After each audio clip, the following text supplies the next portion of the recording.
Welcome to Guide Guru. We hope this video helps.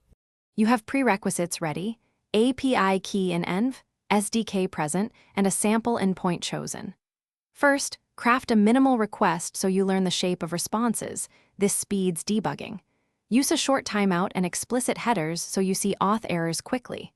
Once done, log the full response body and status code to verify schema and error fields. Make sure to try both success and failure cases right away so you understand required fields and rate limit headers. Now implement the main request flow in your code. You should validate inputs and serialize payloads consistently to avoid schema mismatches. Next, add robust auth handling, refresh tokens automatically, and centralize header creation. Then implement retries with exponential backoff for transient 5xx or rate limit errors. This reduces failures under load. Once the network call succeeds, parse the JSON into your domain models and surface clear error messages so users and logs reveal what went wrong and why.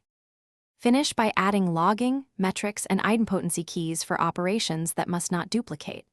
Write tests that simulate edge cases, rate limits, and slow networks so you know behavior under pressure. Deploy with feature flags and monitor errors closely.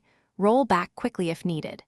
If something goes wrong, reproduce the failing request locally with the same headers and payload to inspect raw responses and timelines. This replay method usually reveals auth issues, schema changes, or unexpected server errors. Thanks for watching. Consider subscribing if we helped you today.